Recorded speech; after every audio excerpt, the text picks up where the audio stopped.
하나님의 말씀 보시겠습니다. 마가복음 6장 14절로 29절.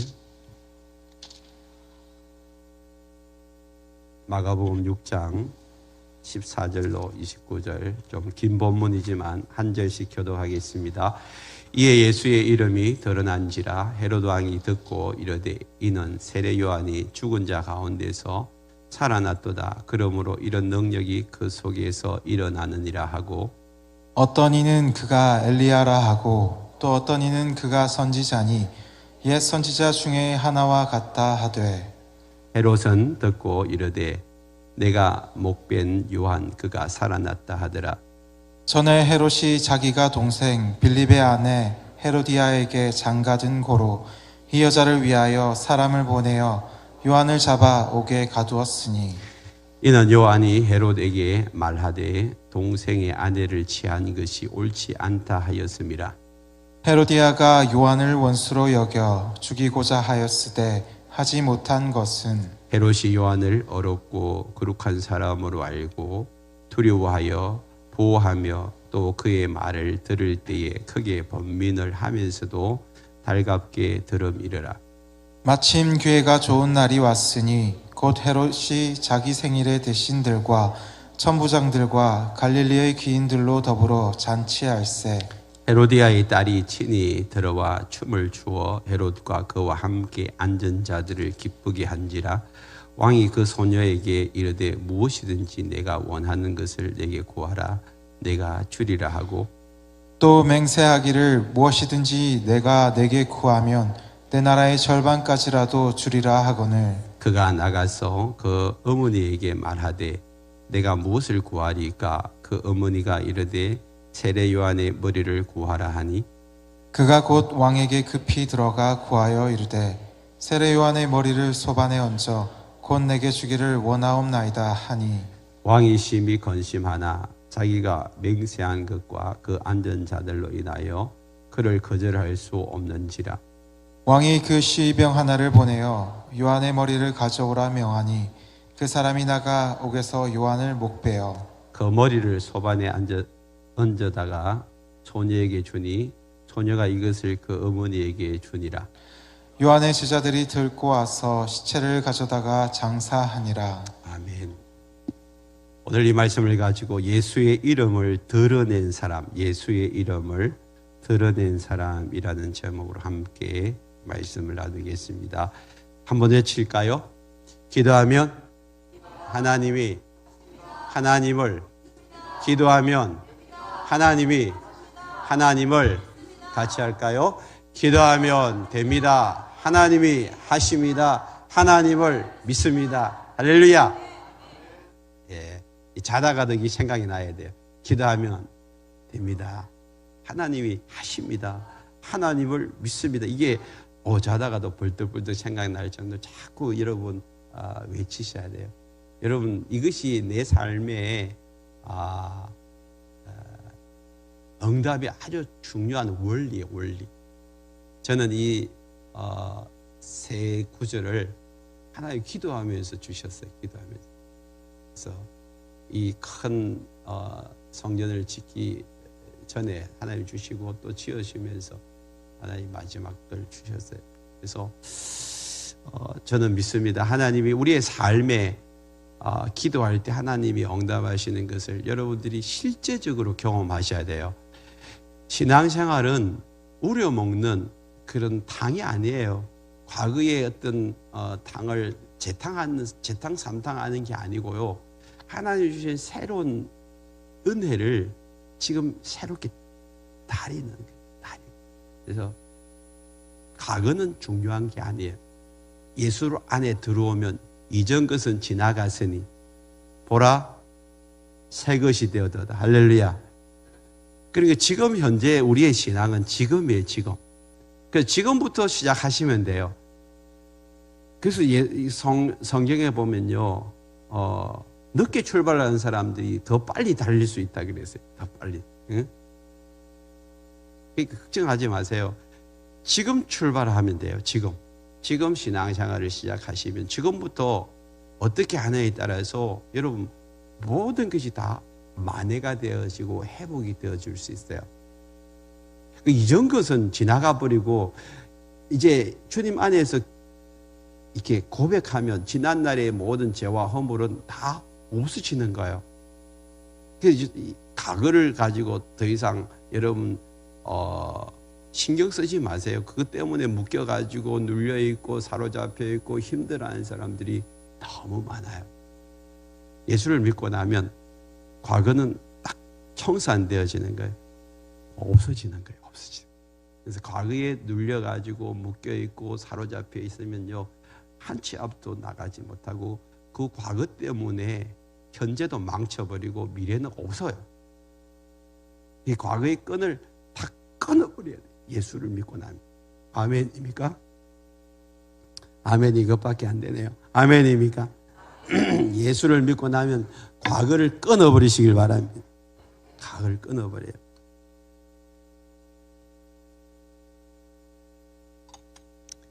우리 아줌마들이 제일 원하는 게 뭐예요? 아기 피부로 돌아가는 거잖아요. 60대, 70대 어르신들이 제일 원하는 게 뭐예요?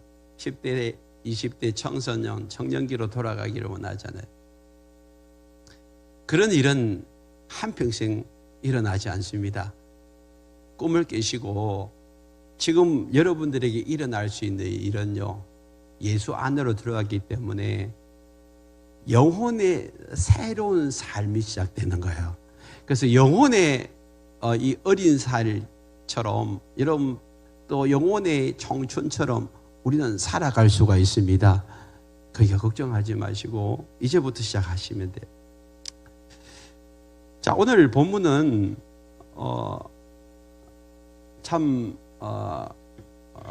예수를 믿고 난 다음에 무슨 이런 일이 일어났나 할 정도로 비참한 죽음을 당하는 한 사람을 보게 됩니다.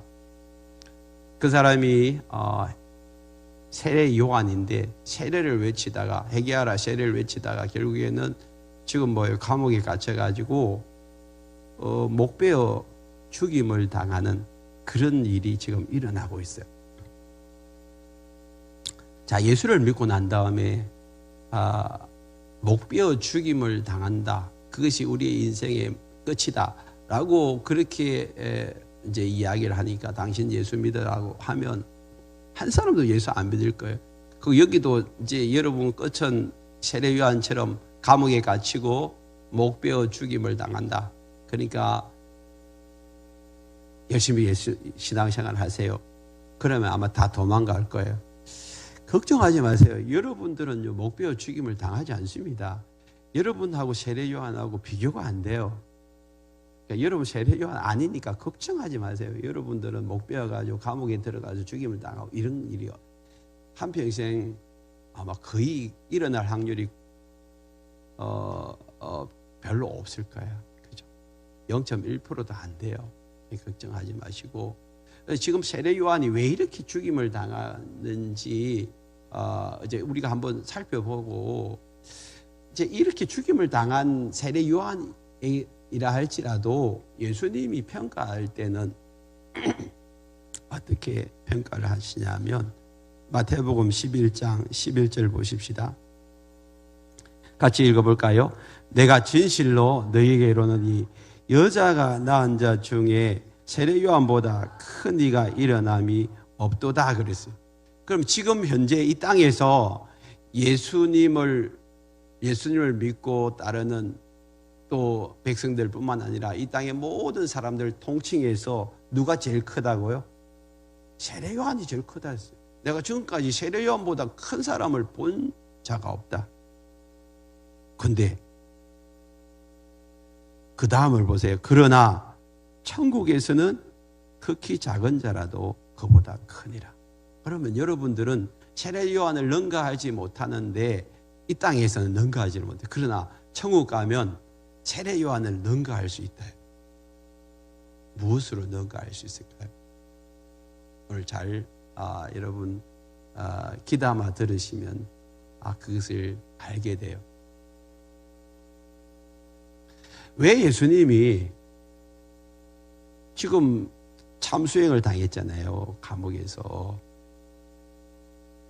근데 이 사람을 향하여서 이 세상에서 가장 큰 자라고 그렇게 이야기합니다. 자, 입이 건질건질해서 그냥 결론부터 이야기를 하고 말씀을 드릴게요. 오늘 결론이 오늘 제목이에요, 제목. 세례 요한이 가장 큰 자라고 그렇게 칭찬받은 이유는 예수 그리스도를 드러냈기 때문에. 이 땅 가운데서 예수 그리스도를 가장 확실하고 분명하게 드러낸 사람 누구냐? 세례 요한이라니. 여러분, 세례 요한은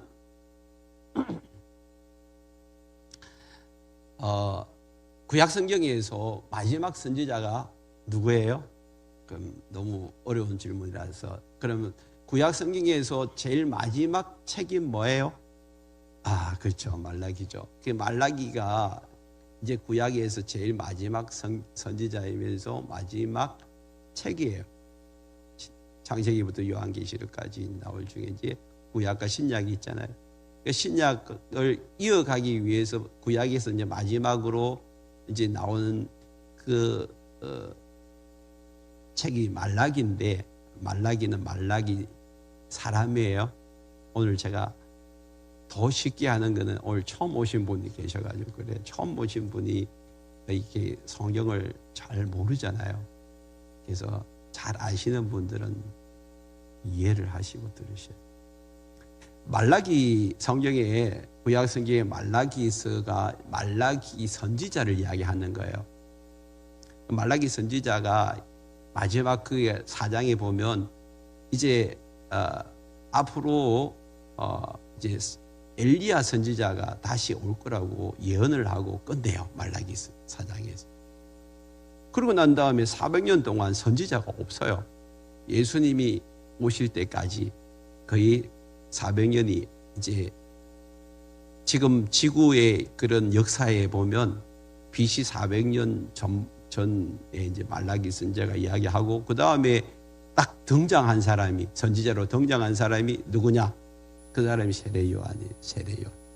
세례 요한이 등장했는데, 와, 이 사람이 등장해가지고 하는 말이 거칠어요. 회개해라.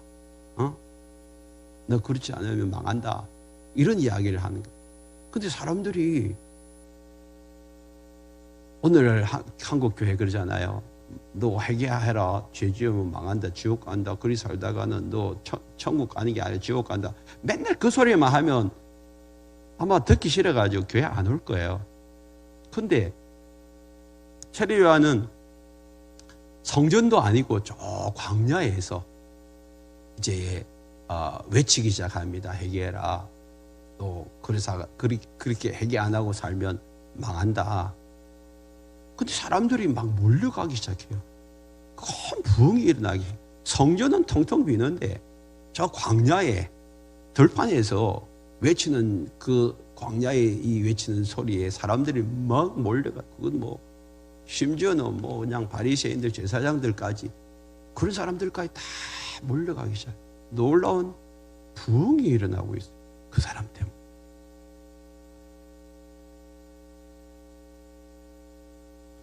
그래서 사람들이 막 외치니까 도대체 네 누구냐?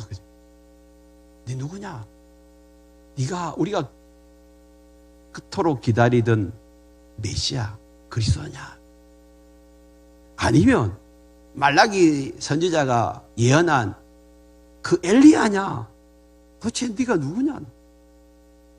그 말에 권위가 있고 능력이 있어요.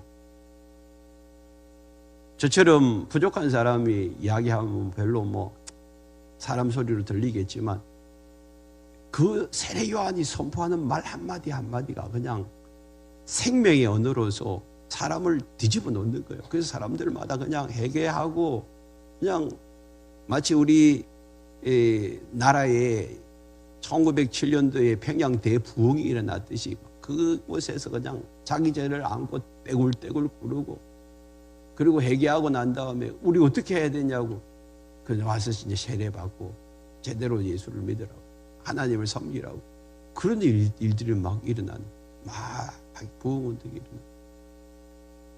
근데 네가 메시아냐고, 네가 그리스도냐고, 네가 구약에서 예언한 그 엘리야냐고 그렇게 물어볼 때에 이 세례 요한은 나는 그리스도가 아니다, 나는 엘리야도 아니다. 그럼 너는 뭐냐? 나는 광야에서 단지 외치는 소리에 불과하다. 나는 단지 주님이 오실 길을 예비하는 그 일을 하는 사람이다. 마치 여러분 한 나라의 대통령이 외국에 가면 이렇게 먼저 선발대 가가지고 준비를 하잖아요. 아무 사고 없이 준비하고 비단 다 깔아놓고 오실 길을 준비하는 그 일을 하는 일을 내가 지금 하고 있다는 거예요. 내 뒤에 오시는 이는 바로 너희들이 기다리던 메시아다, 너희들이 고대하는 그리스도다. 그렇게 선포하는 그 일을 해, 그 사람.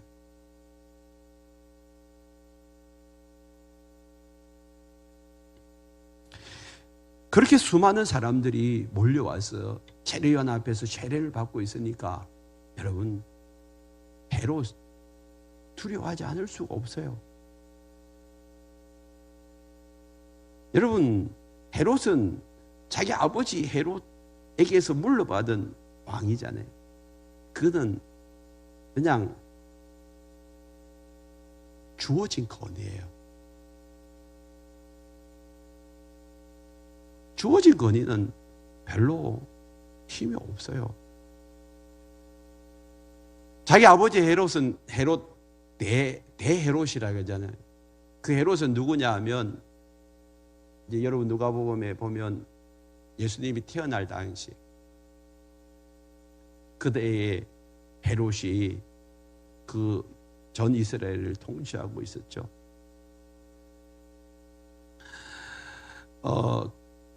그 당시의 배경은 이제 로마가 이스라엘을 통치하고 있었어요. 그러니까 총독은 따로 있고, 그 다음에 그 나라를 다스리는 왕도 인정해 줬어요. 그래서 그 당시에 이제 유대 왕으로 지금 헤롯이 있었는데, 동방박사들이 와가지고 갑자기 어디 별을 보고 왔는데 왕이 태어났다는 거 깜짝 놀라는 거예요. 그때 그 왕은 오늘 나오는 이 왕의 아버지예요. 그래가지고 그 아버지가 이 새로 태어난 아기를 죽이려고 헤로데가 베들레헴에 가거든, 우리에게 알리라. 그런데 동방박사 절하고 그냥 가버렸잖아요. 그래가지고 화가 나가지고 2살 이하의 아이들 다 죽여버리라고 하고. 그때 그 헤롯이 이제 죽고 난 다음에 30여 년 지났잖아요. 이 헤롯이 바뀌었어요. 이제 밑에 아들들. 그래가지고 이제 그 왕을 이제 분봉왕이라고 하는, 분봉왕을 이제 4개를 다 쪼개가지고 아들들에게 다 나눠줬어요. 갈릴리 지역을 다스리는 왕이 지금 헤롯 왕. 그리고 이제 지금 뭐예요? 그 외에 빌립이라는 왕이 있었는데 그 이제 동생이에요. 헤롯 왕의 동생. 근데 헤롯 왕의 동생이 너무 예뻤. 동생의 이렇게 아내, 제수시죠. 예뻤던 모양. 이 헤롯은 그 동생을 어떻게 했어요? 자, 보세요. 18절, 17절. 전에 헤롯이 자기 동생 빌립의 아내 헤로디아에게 장가든 고로 이 여자를 위하여 사람을 보내어 요한을 잡아오게 가두었으니, 이는 그 이유는 요한이 헤롯에게 말하되 동생의 아내를 취한 것이 옳지 않다 하였습니다. 요한은 바른 소리 잘하잖아요. 대놓고 이야기해서요. 왕도 두려워하지 않았어요. 너 지금 동생, 다른 지역 본방에 있는 동생 그 아내를 꼬셔가지고 네 아내 삼은 그거 진짜 하나님 잘못한 거다. 회개하라. 왕한테 대놓고 이야기했어요.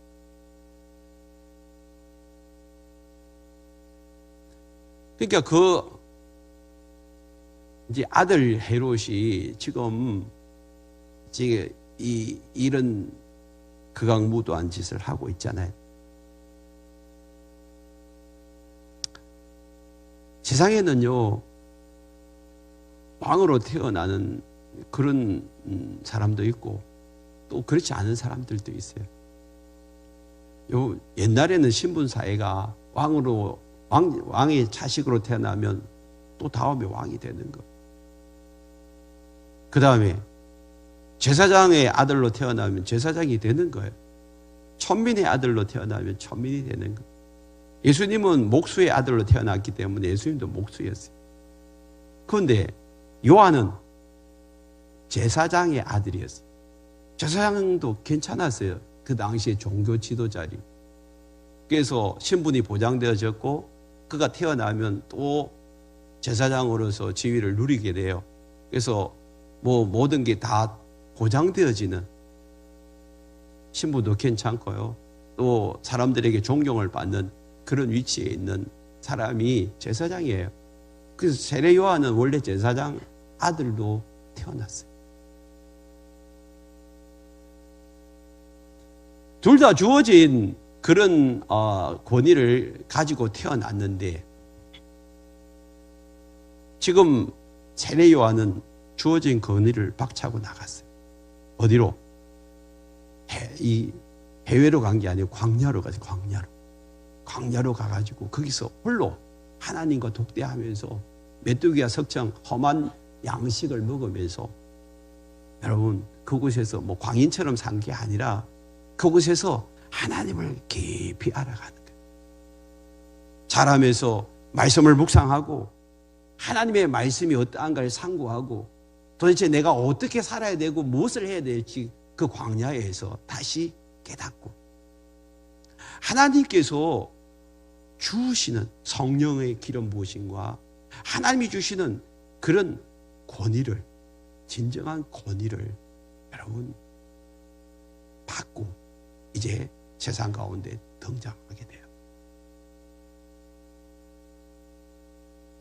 세상에서 주어진 권위로 일하는 사람은요 별로 힘이 없어요. 그러나 획득된 권위로 일하는 사람들은 힘이 있어요. 이게 세상 사람들에게도 적용되어지지만 하나님 나라 안에서는 더 여러분 적용되어지는 거예요. 여러분 목사가 목회를 하면서 주어진 권위로 그냥 신학교 나왔기 때문에 목회하는 것과 하나님께서 불러주셔가지고 그 부르심 앞에 기름 부으심을 받고 목회하는 사람은 여러분 목회가 달라요.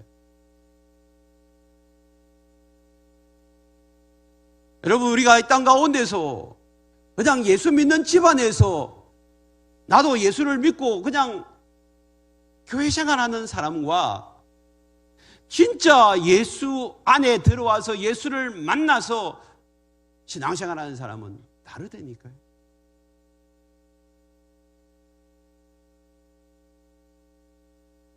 헤롯은 그냥 주어진 권위 아래에서 왕의 자리에서 연명하는 수준의 삶을 살았어요. 왕의 모든 권력과 힘을 가지고 있었지만 그의 인생을 보면 너무 초라하고 불쌍한 인생을 살다가 간 사람이 헤롯입니다.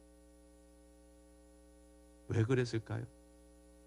막강한 왕의 권력을 가지고 있음에도 불구하고 자기 자신을 위해서, 자기만을 위해서,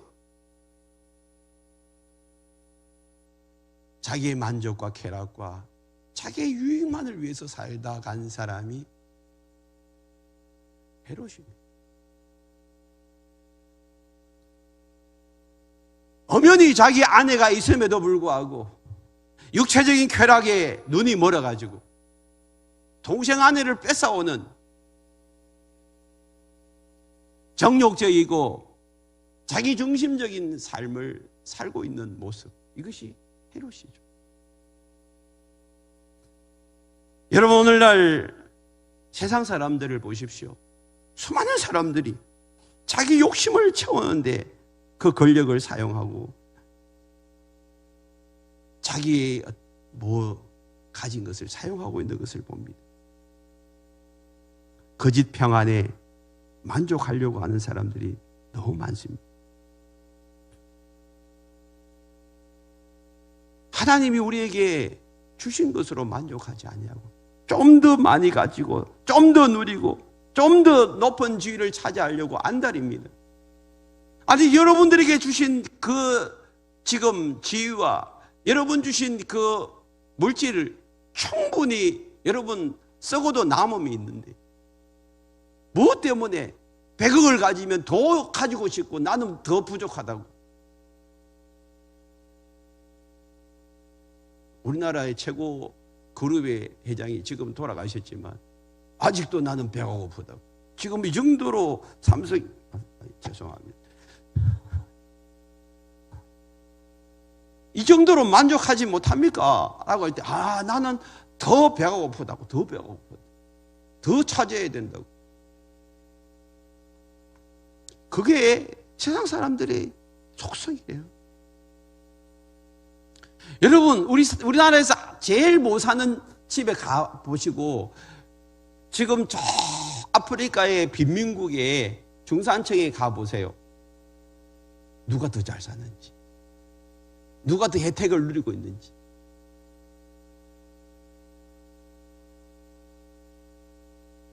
우리는 끊임없이 나보다 잘난 사람들과 비교해서 열등감을 가지고 그것을 더 채우기 위해서 만족을 누리고, 그러니까 늘 갈증해요, 늘 목마름이에요, 늘 쫓아다니는 거예요. 이게 헤롯의 삶이에요.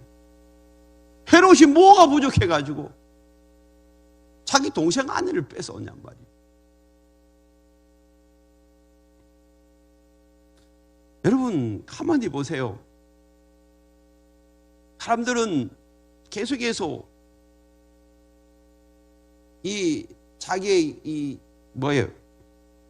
외모에 신경을 씁니다. 물론 외모는 적당하게 신경을 써야죠. 맨날 몸빼 바지 입고 머리 풀어가지고 교회 오고 이러면 안 되잖아요. 적당하게 외모는 이렇게 지장을 해야 되겠지만, 여러분, 외모 지상주의가 되면 안 돼요. 우리나라의 최고 잘 나가는 의사가 성형외과라 하잖아요. 여러분, 40대가 넘어보면 외모 평등화가 일어나기 시작합니다. 나도 모르게. 그리고 50대가 지나가면 뭐예요? 스펙 평등화가 일어나잖아요. 학력, 스펙, 이게 50대가 지나고 나면 별 소용이 없어요. 아무리 화려한 스펙으로 학력을 가져도 50대 넘은 사람들 여러분 잘 뽑아주나요? 똑같죠. 한때예요, 한때. 지나가는 거예요. 그런데도 불구하고 그것을 가지고 자랑하고 그것을 차지하지 못해서 안달하는, 그게 우리의 모습 아니에요. 한국에서 그토록 자랑하던 스펙이 외국 가면 아무 소용이 없습니다. 뿐만 아니죠. 이 헤롯을 보세요. 21절을 보세요. 마침 기회가 좋은 날이 왔으니 곧 헤롯이 자기 생일 대신들과 천부장들과 갈릴리 기인들과 더불어 잔치할 때 헤로디아의 딸이 친히 들어와 춤을 추어 헤롯과 그와 함께 앉은 자들을 기쁘게 한지라. 왕이 그 소녀에게 이르되 무엇이든지 내가 원하는 것을 내게 구하라, 내가 주리라 하고, 또 맹세하기를 무엇이든지 내게 구하면 내 나라의 절반까지라도 주리라 하거늘. 아니, 딸이 춤을 추기 시작한, 아마 이 딸이 이 헤로디아가 데려온 딸 같아요. 춤을 잘 추니까 그 앞에서 허세를 부리고 있는 거예요. 허풍을 떨고 있는 거예요. 야, 네가 원하면 내가 다 줄게. 뭐 우리나라 절반이, 내가 다스리는 나라의 절반이라도 네가 원하면 내가 다 줄 테니까 뭐든지 원해라. 나 그런 능력이 있어. 자기를 과시하고 허풍 떨고 허세를 부리는 이 모습, 어디서 많이 본 거 아니에요? 세상 사람들이 자기가 가지고 있는 것 가지고 거들먹거리고 허세 부리는 이 모습. 수많은 사람들이 한순간에 지나가는 그것에 목을 달고 허세를 부리고 있는 거, 허영심에 빠져 있는 거예요. 그것을 쫓아가고 있는 거예요. 그냥 한순간에 다 날아갈 그걸 위하여 쫓아가고, 그걸 가지고 막 자랑하고 드러내고 과시하고, 세상 사람들의 모습.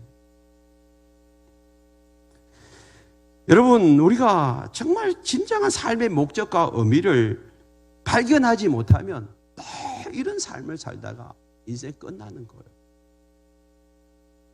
왜 살아야 하는지, 무엇을 위해 살아야 하는지, 어떻게 살아야 하는지를 모르니까 눈에 보이는 것을 쫓아다니는 거예요. 그것으로 만족을 누리려고 하고,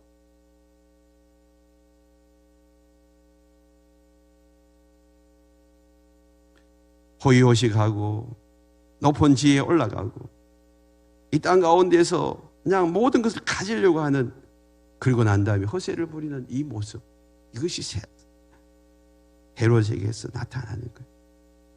그런데 뜬금없이 그 딸이 어머니가 가서 물어보니까 헤로디아가 눈에 밟히는 한 사람, 그 사람이 누구예요? 세례 요한. 어떻게 응? 그렇게 니하고 아주머니하고 그렇게 재혼을 할 수 있냐?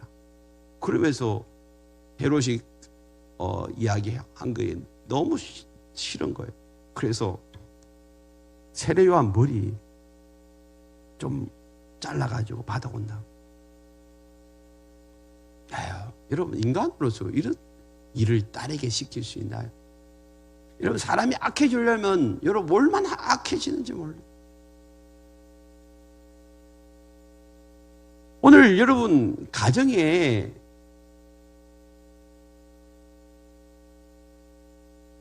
부모가 어떻게 해야 되는지 우리에게 분명히 이 말씀을 통하여 보여주고 있어요.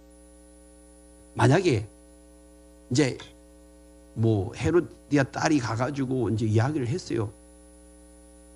그러면 그 이야기를 듣고 잘라줬어. 그걸 받아가지고 엄마한테 갖다 줬어.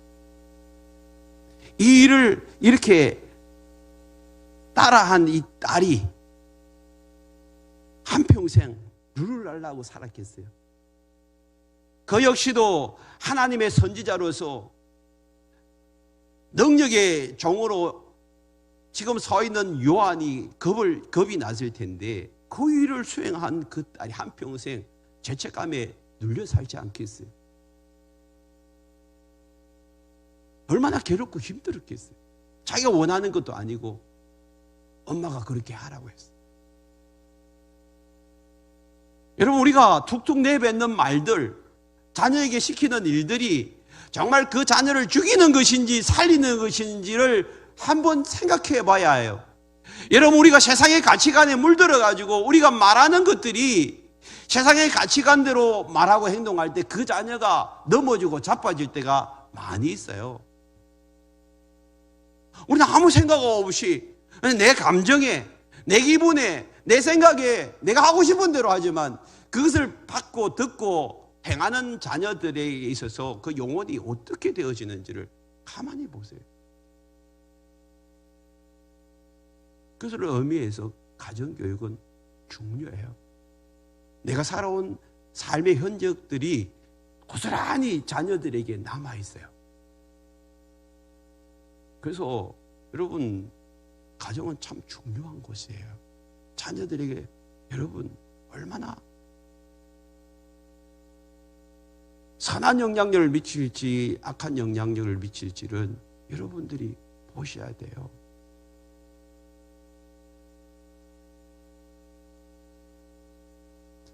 그 일에 대해서 그는 26절에 보세요. 왕이 심히 건심하나 자기가 맹세한 것과 그 앉은 자들로 인하여 그를 거절할 수 없느니라. 왕이 그래도 안 돼. 세례 요한은 선지자고 그 사람 죽일 죄 없어 라고 끝내버리면 되죠. 그런데 뭐 때문에요?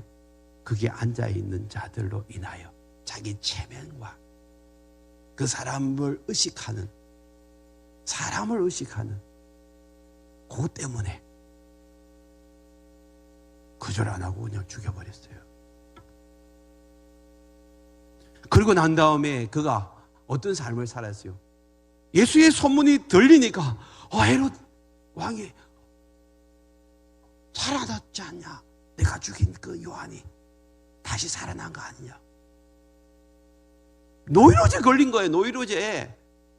자다가도 벌떡벌떡 자기가 죽인 헤롯이 죽인 그 세례 요한, 그 세례의 기억이 나고 생각나. 그 불면증에 사로잡힌 거죠. 우울증에 사로잡힌 거잖아요. 그는 그것 때문에, 이 죄 때문에 한평생 제명에 살지 못하고 죽은 거예요. 여러분, 왕이 심히 근심하나 사람들로 인하여 거절을 할 수가 없는데, 여러분, 오늘 우리가 이런 삶을 살면 안 돼요. 사람 때문에 사람 의식해가지고 하지 말아야 될 짓을 하고 있는 거예요. 이게 헤롯의 생입니다.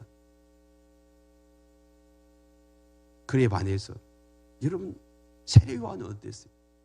20절을 다시 봅니다. 헤롯이 요한을 어렵고 거룩한 사람으로 알고 두려워하여 보호하며 또 그의 말을 들을 때 크게 번민하면서도 달갑게 들음이라. 모든 것을 가지는 왕이 들판에서 광야에서 메뚜기와 석정을 먹고 낙타 트롯을 입고 있는 그 초라한 인생을 겁내고 있어요. 두려워하고 있어요. 무엇 때문에요? 그의 삶이 다르거든요. 그의 삶은 어렵고 거룩하다 했어요. 이 의라는 것은 오를 의자를 쓰는데 하나님의 의예요. 불의와 반대되는 거죠. 이 세례 요한은 불의를 참지를 못하고 오직 의로운 하나님의 의로 살았어요. 그래서 여러분, 이 의라는 말을 누가 이렇게 해석하더라고요. 오를 의자라고. 오를 의자는 양, 그렇죠? 양 밑에 나자가 오를 의자. 양은 예수 그리스도를 가리키는 것이고, 예수 그 밑에, 예수님 밑에 내가 통치를 받는 것이고 지배를 받는 그 삶이 옳은 의의 삶이다. 얼마나 정확한지 이거는 자취하고라도 그 의미는 맞아요. 여러분, 우리가 어려운 삶을 사는 것은요, 내 노력으로 되는 게 아니에요. 내 힘으로 되는 게 아니에요. 어렵다고 하는 사람은 얼마나 어려워요. 진짜 어려운 사람은요, 예수님 안에 들어와서 예수님의 통치를 받고 예수님의 지배를 받고 예수님의 말씀에 이끌림을 받아 그 말씀대로 순종하는 사람이 진짜 어려운 사람이에요. 아멘입니까? 그래서 주님은 이렇게 말씀하잖아요. 요한복음 14장 21절, 나의 계명을 가지고 지키는 자라야 나를 사랑하는 자는. 진짜 예수님의 말씀을 순종하는 사람, 그 사람이 진짜 예수님 사랑하는 사람이고, 그 사람이 진짜 어려운 사람이에요. 그는 하나님 앞에 어렵고 거룩한 삶을 살기로 결정하고, 이 거룩이라는 것은 구별된 삶이에요.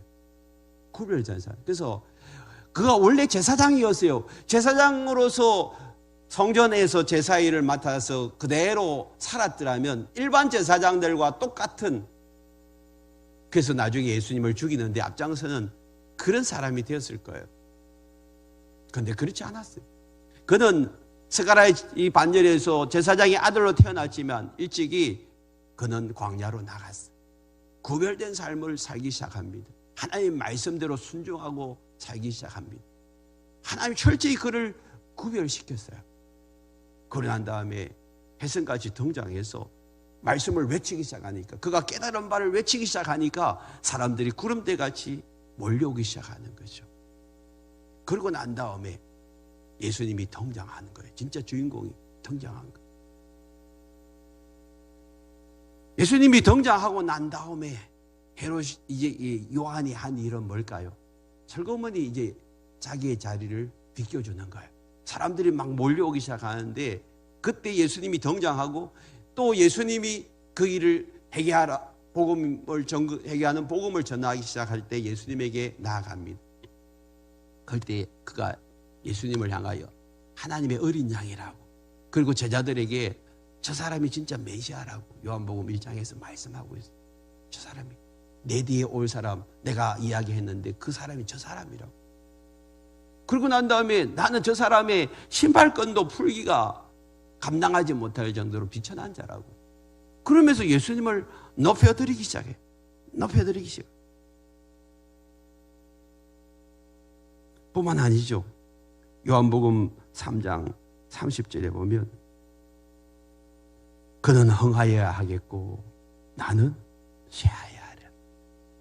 예수님 오심을 준비하고 난 다음에 예수님이 등장하시니까 자기는 슬그머니 자리를 비키고 예수님만 높이는 거예요.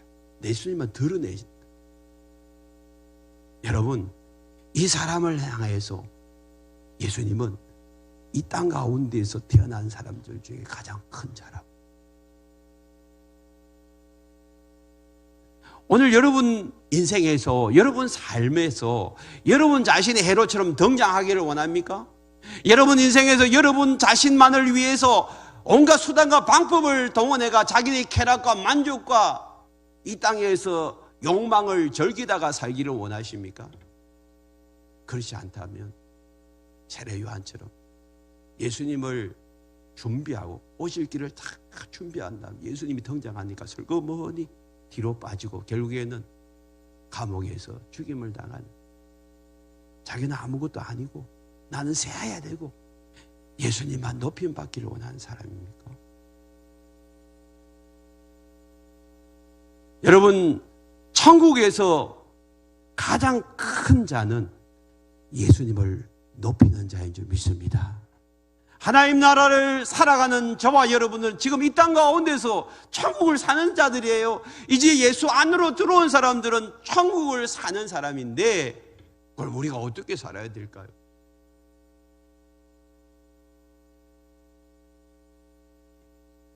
여전히 헤롯처럼 살아가기를 원하세요?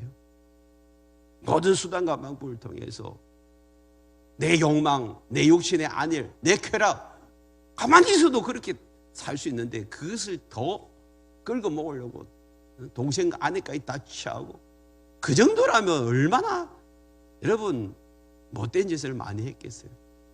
그것도 만족하지 못하고 허세 부리고 허풍 떨고. 여러분, 이런 삶을 살다가 나중에는 요한도 죽이고 불면증에 빠져가지고 벌벌 떨고, 예수님이 막 등장하니까 막 세례 요한이 다시 살아났는지 막 벌벌 떨고 있는, 이런 어쩌고는 인생을 살다가 죽겠습니까? 아니면 당당하게, 어렵게, 거룩하게 주님이 오실 길을 준비하고 주님이 등장하고 나니까 그냥 슬그머니 자기는 빠지고, 물론 중간에 한번 물어봤어요. 예수님에게. 예수님 진짜 맞죠? 메시아 맞죠? 감옥에 갇혔을 때 한번 물어봤어요. 그때 예수님이 그에게 이렇게 이야기합니다. 마태복음 11장에 맹인이 보고 못 걷는 사람이 걷고 나병 환자가 깨끗함을 받고 못 듣는 사람이 듣는, 이런 일을 보면 모르겠냐? 아멘. 저는 예수님을 믿습니다. 예수님이 내 삶의 구세주요 구원자이고 오실 그이라는 사실을 믿습니다. 확실히 믿고 믿음으로 받아들이고 그 다음에 순교의 자리까지, 목배임을 받는 자리까지 기쁨으로 감당하잖아요. 누가 큰 자일까요? 여러분, 이 땅에서 여러분 예수 안에서 큰 자로 살 것입니까? 아니면 예수 밖에서 큰 자로 살 것입니까? 진짜 하나님이 인정하는 큰 자로 살 것입니까? 아니면 내 자신이 노력하고 애써가지고 그냥 내 스스로 큰 자로 살기를 원하십니까?